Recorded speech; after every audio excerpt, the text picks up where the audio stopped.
technological base we have, if we just cut off the parasites and the saboteurs that use crisis for control, we will have unlimited resources, unlimited energy. We'll be interplanetary like that. If everybody got on board,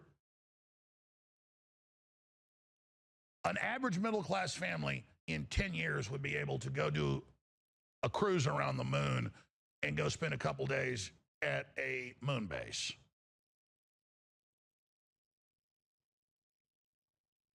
They've got all these cancer cures. They've already got all of it, folks.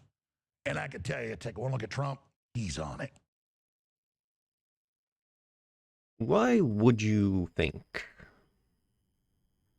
at least as a mental exercise, that Alex Jones is popular in the West? Maybe outside of West as well. Say in the Slavic world, maybe in Asia, who knows? I would want to think he would be popular because he at least seems to be on the side of the common man. In air quotes, of course. What is common? Blah, blah, blah, all the relativism. And he's one of the few who, I think, in my opinion, has reached international fame, who says, hey, we could actually live better, which is, at least, in theory and in practice, the job of a presidential candidate, of anybody who wants to get into parliaments and congresses and whatever else. Now, whether they actually follow up on that promise, now that's not the part of their job anymore. You know, it's just saying things can be better. Wink. And one thing that I have felt for a long while is I think technology was supposed to be at some more advanced point than what we are at now, because the point in time that we are at is unique in that there are so many ways to split society. So many ways to put one man against another, to put one student against another, to put a progressive child against the more conservative parent. Over issues like, hey, there's not actually man and woman, the planet's gonna die in 10 years. I know they've been saying it for 80 or 90 years, but hey, it's gonna die in 10 years unless we immediately stop coal and go back to caves and well, I digress.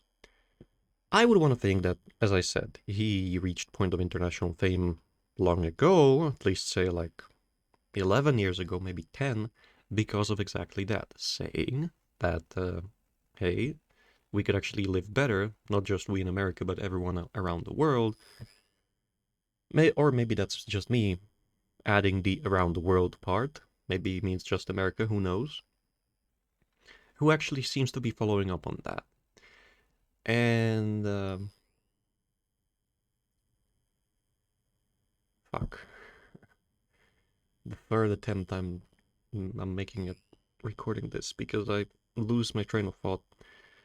Case in point that I would want to make is I think we should have had better technology by now, and Jones puts forth a, I think, compelling argument as to why that would be. He says that a father of his, of who else? His father, talked to his mother and a friend of his own about what he had seen at the Massachusetts Institute of Technology, that there was advanced things back in 1970s, 1960s, or whenever, 1970s, 1980s, or 1960s, 1970s, one of those two. And that they were being kept in secret because, air quotes, the public was not ready for them. Well, what do you do if you have an invention that the public is not ready for? You demo it, you show what it does, and then the public will get ready for it and adapt to it that way. Unless you intend to use the public is not ready for that as an argument to never release it until somebody by happenstance or by accident invents it anyway. Or people get too restless. And I think that it is plausible that we should have been elsewhere, technologically, and that there is some group, however large or small, that is trying to prevent that advance. Now, why do I say that? There are times when I feel like maybe we should be elsewhere, or something is not as it should be, etc., etc., and one of those topics is games industry and entertainment. I started feeling around 2011, or was it 2012? Whenever Far Cry 3 released, as I was playing the game. I can't explain why, but I started feeling like games industry is going down and will be going down. And I have felt that way, or that feeling, at an increasing rate of occurrence. At an increasing rate, you could say, since then. Up until a point when it stopped and I just don't enjoy any entertainment anymore, which doesn't necessarily have to be related to that feeling. But why I bring it up is I felt the decline of games wasn't organic, that the replacement of game developers by ideologues and activists who don't want to make a game, they want to make propaganda instead, was not, air quotes, organic, wasn't natural, it was artificial. But I could never actually provide any proof. And there's been some interesting things coming out of this USAID thing. If you don't follow any of this, USAID is... there's a lot of arguments I could make. There could be an extended discussion where, since you're only watching, I would argue to myself, against myself, with myself, or for myself, about how it would actually make sense. How in the movies, CIA or FBI are put at the top as something that controls everything and has fingers everywhere, and that it would make sense for that to be the case in the movies because, well, that's how you form the public's opinion on something, but for there to something be above the CIA, and then for something to be above that something, and to have a ladder, not just to top out at some level, but to have a ladder of escalating, well, control, perhaps, which then spans from beyond the borders of the United States of America. And one such organization that is above the CIA is USAID, which has nothing to do with aid. You're supposed to read it as USAID, Infrastructure Development, which is about looking at anything that you might like for whatever plan you orchestrate and then turning it into an asset. Which, if you read it the first way, USAID, then it would be United States Asset Infrastructure Development. That means blackmail or funding it or doing whatever else to turn it into something that you can then control and use however way you see fit to achieve whatever plan you set forth. Now, around 2015, which I didn't pay attention to at the time, I only wanted to play games, was 2015 was a year when Gamergate kicked off. There was a woman who was trading favors, so to speak, with games journalists. I'm not going to call them journalists. They weren't that then. They certainly aren't that now. Who was trading favors with games journalists, where she would sleep with them, and they would write articles that would give a game of hers beneficial scores, ratings, reviews, and whatever else. Then somebody uncovered this, it started spreading, and then she blackmailed these journalists or journalists into smearing the opposition.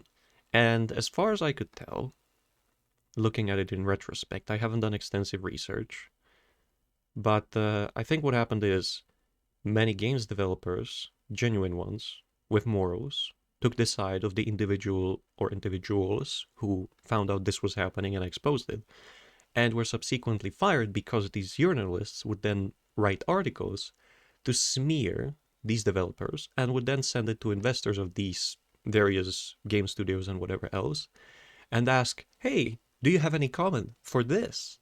Would be a shame if you didn't. Similar to how Mafia in wherever would say, aye, buddy, that is a nice store. Would be a shame if something were to happen to it. Not sharp R's. Would be a shame if something were to happen to it. By the way, would you want to give me any money? You know, just because we're good friends? Something along those lines. And then these developers would subsequently be fired based on artificial pressure, which was fabricated by individuals who would then use it as a weapon. Similar with what happened with Assassin's Creed, not Odyssey, Assassin's Creed Shadows during its development, where a guy claimed that, hey, this one black guy who got into Japan around 1500s or 1400s or wherever was a legendary samurai. And when asked what was the source for this, he said, hey, this Wikipedia page. Well, where do you source the Wikipedia page from? Well, this book. And he forgot to say, surely on accident, that he wrote both and then used those two, the book and the Wikipedia article, the page, as a source for each other. It's like a roundabout of retardation. So, why do I bring this up? This was one of the two things that started degradation and intentional destruction of games industry and games as an entertainment medium. Because just like movies, just like comics, just like whatever else you can think of that you could consider entertainment, it can carry a message and it can, air quotes, inoculate the masses against an evil. That's why many of these older cartoons, etc., actually want to have some sort of message, positive, like evil never wins, or it's good to put your family first, or whatever else. Because these were things that would be used as a tool later on to try and attack civilization worldwide. But back to the point, media can be used to spread a message.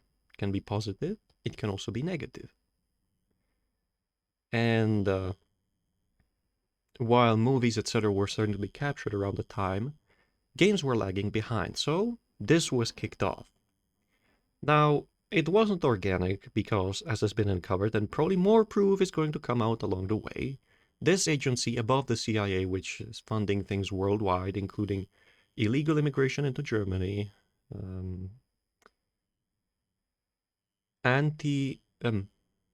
combating anti-Ukraine sentiment and anti-USA sentiment in Moldova, Slovakia, and Poland, etc., etc. It also funded, air quotes, liberal, so neoliberal or globalist urinalism sources, so sites and whatever else. And when the Orange Man, or the Orange, paused all foreign aid, so to speak, and then looked at USAID and also, I think, canceled whatever it is doing, suddenly, one of those organizations sent out an email to all of its employees saying, hey, we actually don't have any money to pay you. This is definitely a technical glitch. We're going to sort it out. Yeah, technical glitch, which you haven't had for the past, curiously, 10 years. Wow, that's strange. What happened in 2015, I wonder? And you haven't had a technical glitch like this ever since? Wow, that's odd. And so USAID was funding these journalist sites, and one of them was Politico, who in 2015 wrote, would you guess? That's the oldest one publicly accessible anyway. Wow. Is that a gamergate article? Nixon's back again.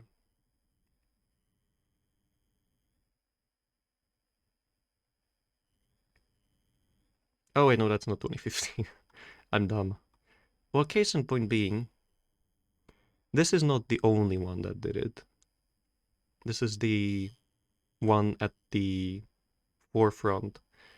The oldest articles it has, publicly accessible ones, maybe there were older ones deleted, is 2017. But I digress. Now, it's not as definitive a proof. Ah, damn it. I don't know, it's not that long since I woke up. But, case in point being, this organization has funded a lot of artificial opinion construction worldwide to try and make it seem like people want A or people don't want B, or that there's actual outrage around the developers taking the side of genuine citizen journalism instead of paid for or slept for fake reviews. And as I wanted to make a point earlier, I'll come back to it now. This was one of the two things which started demolition or controlled demolition of the games industry and replacement of genuine developers as genuine developers with activists who wanted to make propaganda. Like in the StarCraft video that I made, Command and Conquer the StarCraft, where I said, hey, Twitter files came out, because back then they did. That was, I made a video shortly after, I think, where I talked about shadow bans and suppression of reach and opinion, that it didn't give me any closure, and neither does this give me any closure. It's like, yeah, okay, starting to have some sort of proof that the things that I felt are actually happening, but, or have been happening for a long while, but still only one of those things. The other one, technological suppression or suppression of technological advancement, still no proof outside of what Alex Jones on the occasion says.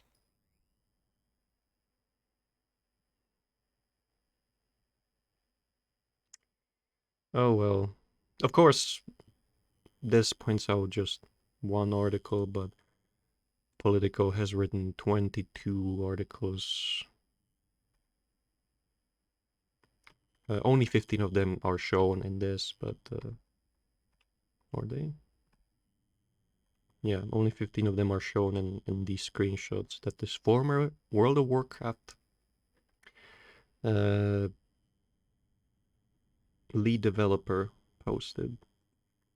I digress. I do wish for a better future, and I think that maybe I was born at the right time, but technology was supposed to be at a different point, because I'm putting up with problems that I think wouldn't have been problems if technology had advanced to a point where it should have been, instead of being artificially suppressed. So, as to, if you had a question as to why do I care about all this, aside from maybe some Samaritan, oh, everyone could live better, it's, I am looking for solutions for my personal problems in technological advancements. For example, one thing that plagues me is my mom has had multiple types of cancer since, and I don't know how long will she live for. My father has definitely more than helped in her getting cancer, and he hasn't done much since to try and undo it, which you can't because technology isn't there, but at least publicly. But there's been no atonement as far as I can tell. And I don't want to lose her. And he's having some health problems as well, which doesn't impact me as much, but I don't wish him any ill despite what he's done and hasn't done. And so my motivation is, aside from this, which is one angle, another is I am great at leading people, or so I would think based on my achievements so far, where I've led a fictional translation agency to create the best product the examining professor has ever seen in his time at the university ever, or where I've led people or led my other co-students in elementary school where I cosplayed Santa Claus or Saint Nicholas that we have in this country, and went around the school reading out which kids were nice, which were not nice, as a event organized by the school. And later on at trade school, I cosplayed not the dean, but the chief of the school. And it's like, the reason why I bring this up, for example, is because I'm great at that, but leadership positions are not given to people who are great at leadership. Leadership positions are given to people who are great at getting the results done, which may or may not include being great at leadership. More often than not, as of lately being like 8 years, 10 years back maybe, having started then, maybe even earlier, is positions of leadership are given to people who only get results and don't care about the people. So I don't qualify for that position. Fuck, I'm starting to get tangled in what I'm trying to say. What I'm trying to say is, I think if technology had been more advanced, it would have, the things I'm putting up with I would not have to put up with them at all. It's one thing to put up with things that make your life more difficult because they can make you a better person, because you go through hardship. It's another thing to have to put up with them past the point of them being able to make you any better. You know, like, there's only a certain point up to which you can exercise on any given day before you start actually damaging yourself without any benefit. You have to then take a break and maybe come back to it later.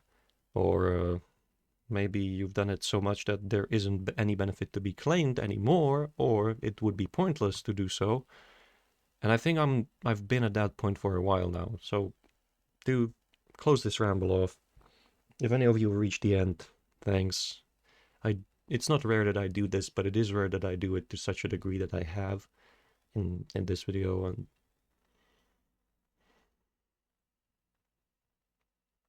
And I hope for a better future. I would want to shout, or I thought I would want to shout, but I don't. I don't have much shout left in me. Not to say that I wouldn't have fight left in me, but it's all so exhausting.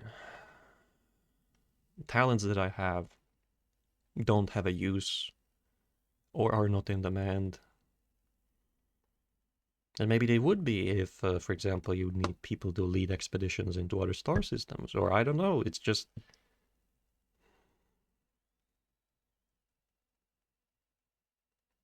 it's difficult to try and cling on to life when there isn't not just some path to some goal. You can always set that yourself, but if there isn't a path to a goal that you would want to reach. And I think there's nothing worse than being a living being who is supposed to acquire some sort of purpose out of their own volition throughout their life. And then once you acquire these goals, seeing no path to reach them. It's way worse than just dreaming of things you will never get, but dreaming because, hey, you know, it might happen, and knowing for sure that these things won't happen unless something changes. I think so anyway. Well, that's it. If you've heard any microphone buzzing, I'm sorry, I don't know why that's happening. It's been happening yesterday as well. I made a video about 33 minutes in length talking about Kingdom Come Deliverance 2, that the Masa Musa individual in the game is pure fiction, and that the Embracer Group, Sweden-based, or unbased rather, Sweden-unbased investment group which controls hundreds of games, has bought Warhorse Studios and but started losing a lot of money since. So Saudis bailed out this Embracer Group and have probably affected Kingdom Come Deliverance. Why would Saudis put forth a African Muslim as a fictional better than the European? I don't know. You make a guess of your own. But in that video, the volume, the microphone has had buzzing, so I hope it hasn't buzzed much in this one. And that's it. See you in whatever other video I make. Once I do. Yeah. If you decide to watch it, that is.